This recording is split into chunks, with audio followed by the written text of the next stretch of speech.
Hello and welcome to this edition of Kinstellar Podcasts.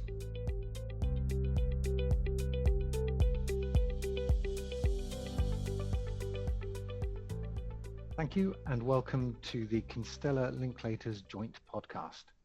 The two firms will organise an energy sector business seminar in Sofia on April the 27th, focusing on the design of the new EU electricity market.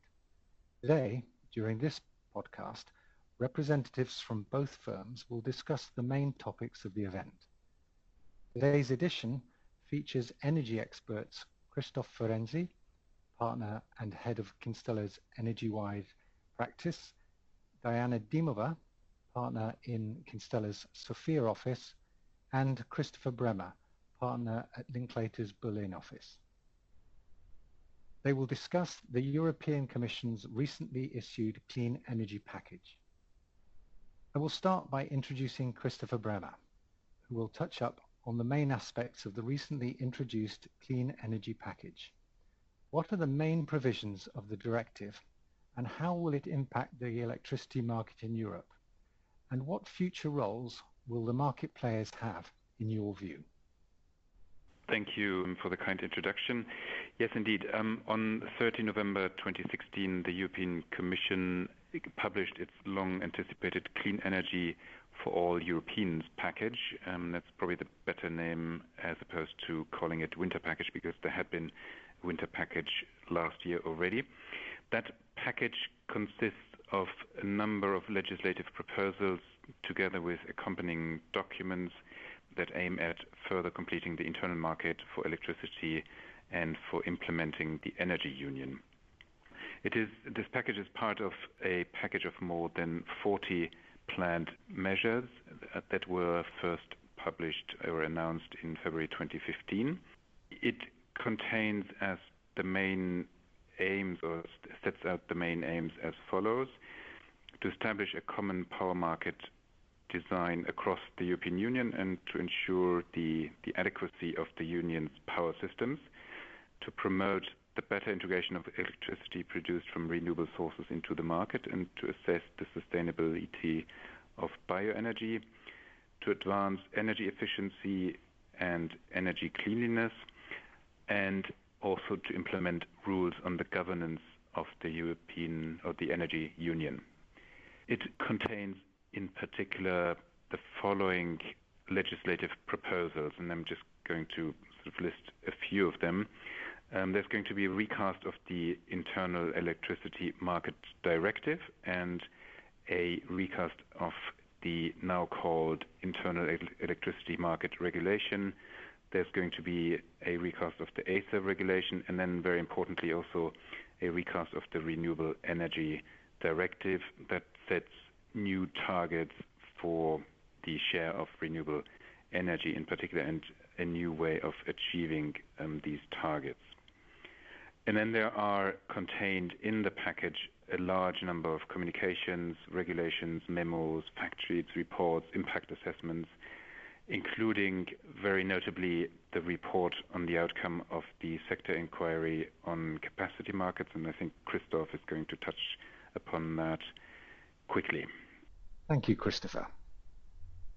Turning now to Christoph Ferenczi for his comments and perspective on the legislation in Central and Eastern European markets.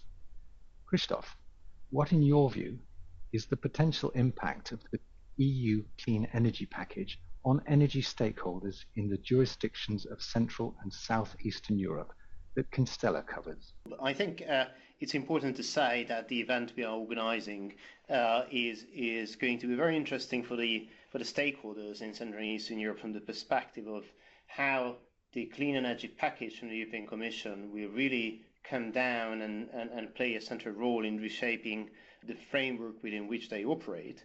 On the same note, what I would say about the Clean Energy Package is that it should be considered as a game changer in the energy sector in Europe, but also in certain respects quite importantly in Central and Eastern Europe. The Clean Energy Package will change, if implemented, the way government will think about energy policy making in their national environment, the way governments will be able to maneuver in terms of introducing measures that previously have been clearly in the national domain, whereas from now on it will have to be considered in a regional/European context. Regional cooperation will play a pivotal role under the new rules once adopted, which will again change the rules of the game pretty much, because even though in Central and Eastern Europe in various respects there has been a strong cooperation between member states, for example in terms of market coupling measures, but it's just a different level to consider energy policy issues to be negotiated on a regional level between member states, as opposed to, for example, opening up day-ahead markets through power exchanges. Now, I think it is also important to point out that the interplay between member states and the European Commission will change. Not only the European Commission is now claiming a much more fundamental and central role in shaping energy policy measures under the new clean energy package, but it also wants member states to prepare 10-year so-called integrated energy and climate change plans, the very first draft of which would have to be submitted as early as 1st of January next year, so that a final draft can then be submitted by 1st of January the year after, 2019. And these plans would have to cover the entire spectrum of the energy sector in detail, and will need to be discussed again in detail with the European Commission, meaning that, in fact, the European Commission will want to have a determining role in how governments in Central and Eastern Europe will want to go about the energy sector in general. And when it comes to cooperation between these member states in CE, I think our governments will have to reconsider implementing again the kind of cooperation in the energy sector like what exists or has maybe existed slightly in a stronger manner under the Visegrad 4 cooperation when it comes to the regional operating centers of transmission system operators, which will have again a very important role in shaping the rules for the energy sector in our region. And maybe a final point from my part, issues such as security of supply, which have for long been considered to be national matters upon which national governments had a final say, will have to be considered in a different way under the new clean energy package. Because what it prescribes is to implement an EU-level methodology in the first place to assess security of supply matters, and then coordinate on a regional level the potential responses, and only then would national governments have the right to implement measures in their own countries.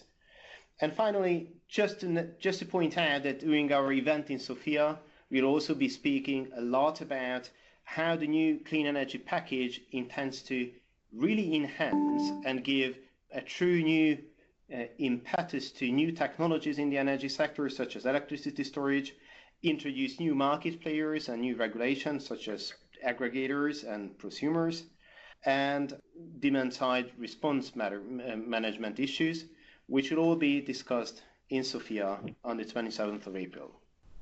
Thank you, Christoph. All these views, alongside more comments from key players on the European market, will also be presented and further discussed at our upcoming seminar in Sofia on April the 27th. Diana Dimova will tell us more about the event, its structure, main topics, and the key speakers. Diana, would you please lead us into the conference? Thank you all for participating in our podcast today. Indeed, we are very happy to be able to host such a high caliber event in Sofia, and we look forward to welcoming our speakers and guests. The clean energy package will pose significant challenges, but also presents exciting opportunities in Bulgaria. The country will have to leap from a not fully liberalized market to a revolutionized one. Our seminar will revolve around what the market stakeholders can expect during this transition. Essentially, we have built a program around three main topics. The first panel will touch on the regulatory framework. My colleagues Christopher Renzi and Mladen Minev from Kinstellar, alongside Christopher Bremev Linklaters, will explain the key elements of the EU Clean Energy Package and will discuss its impact on the European and respectively on the Bulgarian energy stakeholders. Clearly, under the new market design, we will witness a restart of the renewable energy industry, which I think is quite exciting for the Bulgarian renewable stakeholders. We'll see more involved end customers and a more competitive and more technology-driven market. The second topic is dedicated to innovation, which will be a key factor for the success of the new electricity market design. We're happy to welcome representatives from AES Energy Storage, Netherlands, who will talk about the potential of the energy storage solutions. And also, we will introduce a really promising Bulgarian startup called Energy Mass Monitor, known also as the utility of the future. And the third panel will discuss the financing alternatives for innovative market solutions. The audience will have the opportunity to hear views from Svetlin Pislensky, Principal Banker at EBRD, and Filip Genov, First Vice President at UniCredit Bullbank, as well as from Plamen Dilkov, Member of the Board of the European Federation of Local Energy Companies, about this topic. This panel will be moderated by Mr. Olivier Marquet, President of AES Bulgaria. So this is just a glimpse of the interesting topics to be addressed at our event. We definitely expect a lively discussion among the players, and we are confident that this conference will generate new ideas and will reveal new niches for business in the context of the new electricity market design. Thank you, everybody. It will be an exciting and dynamic event. See you soon.